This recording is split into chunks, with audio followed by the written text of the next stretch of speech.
او دا شکوه زموږ او ستاسو ټول دي چې الله سبحانه وتعالى زموږ دعاګانې نه قبلوي. څه وجه چې الله سبحانه وتعالى زموږ دعاګانې نه قبلوي؟ الله سبحانه وتعالى زموږ دعاګانې قبلوي، خو چې کله هغه په هغه طریقه سره وشي کوم چې د الله رسول صلی الله علیه و وسلم خپل امت ته بولي په احادیثو کې، او هغه اسباب اختیار شي کوم چې دعا د قبلېدو اسباب دي. ځکه رنګې اوقات سړی وپېژني چې په کوم وختونو کې دعاګانې قبلېږي، په کومه طریقه سره قبلېږي. هغې خو ډېر اسباب په حدیثو کې راغلي دي، علماو ذکر کړي دي. یو خو دا چې د انسان نیت برابري په دعا کې، دویم دا چې د انسان خوراک او څښاک دا د حلال وي، او دغه رنګې کپړه پیزار وغیره دا د حلال وي، حرام دا یې په مال کې نه شامل دي. دویم دا چې انسان وخت راولېږي، وخت وپېژني.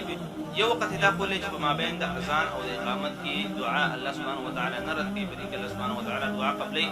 کله چې اذان وشي تر اقامت پورې داسمونه وخت دی باید چې په دې کې الله سبحانه وتعالی د صلاه رجوع وکړي او ټولې دعاګانې الله سبحانه وتعالی ته وړاندې کړي، نو الله سبحانه وتعالی به یې قبول کړي. دغه رنګې د الله رسول صلی الله علیه وسلم دا ویلي چې د جمعې په ورځ کې یو وخت دی چې په هغه باندې په هغه وخت کې الله سبحانه وتعالی رچا دعا نه رد کوي. نو دغه وخت نامعلومه دی، علما مختلف وختونه قولي، چا مازدیګر قولي، چا یو ټیم قولي، چا بل ټیم قولي. او برابر خبره دا دی چې دا ټیم چاته نه دی معلوم، او انسان له پکار چې یوه ورځ د یوه جمعه کې د سهار نه وغواړي، په بل کې د ماسپښین نه، په بل کې د بل ټیم نه. الله سبحانه وتعالی به یوه ورځ دې ته دا ټیم ورکړي او دا دعا به انشاءالله قبوله شي. دریم دغه رنګې د شپې په تهجد کې چې څوک تهجد کې راپاڅي او تهجد نه پس دعا وکړي، د فرض مانګه نه پس ښه دعا قبلېږي. دا ټول په حدیثو کې راغلي دي. انسان چې دغه اوقات اختیار کړي نو بیا انسان دعاګانې الله سبحانه وتعالی قبلوي.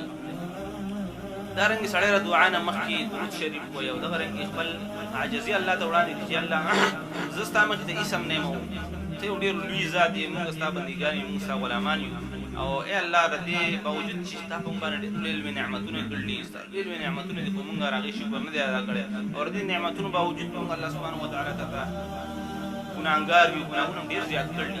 خو الله ستا رحمت دومره لوی دی چې پر ټولو ګناهونو باندې د عفو قلم راکاږي.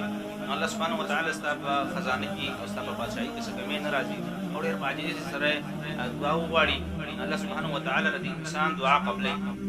دغه رنګې سعد رضی الله عنه فرمایي وایي د مئی والا دعا چې کوم ده هغه د الله رسول موږ ته ښووله چې هغه دا چې لا اله الا انت سبحانک انی کنت من الظالمین. او بیا نبی صلی الله علیه و وسلم فرمایي فانه لم يدع بها رجل مسلم في شيء قط الا استجاب الله له. انسان چې دا کلمات وی لا اله الا انت سبحانك اني كنت من الظالمين او بیا دعا وغواړي، په دې الفاظو سره دعا الله سبحانه وتعالی ډېر زیات قبلوي. وایي چې یو مؤمن مسلمان په دې سره دعا وغواړي نو هغې دعا به الله سبحانه وتعالی خامخا قبلوي، هغه به نه رد کوي. نو کله چې موږ او تاسو دا اسباب اختیار کړو الله سبحانه وتعالی به زموږ دعاګانې قبول کړي.